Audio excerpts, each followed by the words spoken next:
राज्यात महापालिका निवडणुका पार पडल्या। भाजपला सर्वाधिक जागा मिळाल्या। विधानसभा, लोकसभा असेल त्यातही भाजपचाच डंका वाजला।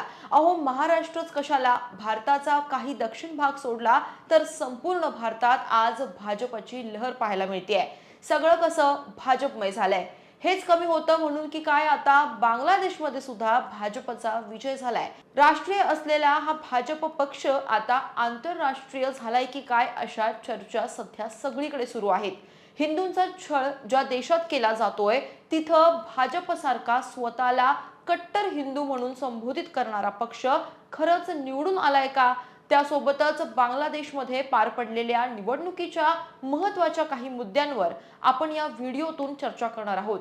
नमस्कार, मी अक्षता, आपण पाहताय मुंबई आउटलुक।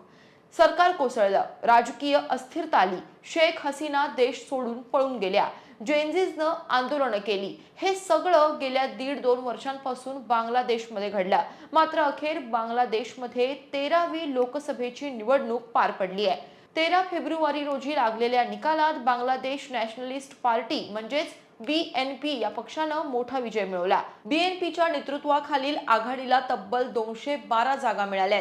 दरम्यान बांगलादेशच्या निवडणुकीत BJP पक्षाला एका जागेवर विजय मिळवण्यात यश आलंय। BJPचे उमेदवार बॅरिस्टर अंदालिव रहमान पार्थो हे भेला लोकसभा मतदारसंघातून विजयी झालेत। मात्र थोडं थांबा, तुम्ही ज्या पक्षाबद्दल विचार करत आहात तो हा BJP पक्ष म्हणजेच भारतीय जनता पार्टी नाहीये, तर हा पक्ष आहे बांगलादेशमधील BJP।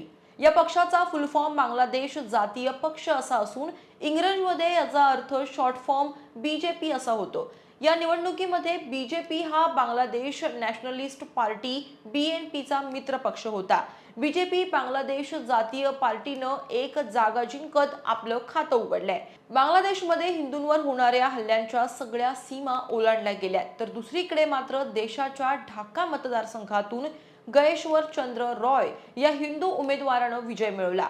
स्वातंत्र्यानंतर ढाकातून निवडून आलेले पहिले हिंदू खासदार होण्याचा मान त्यांनी पटकावलाय।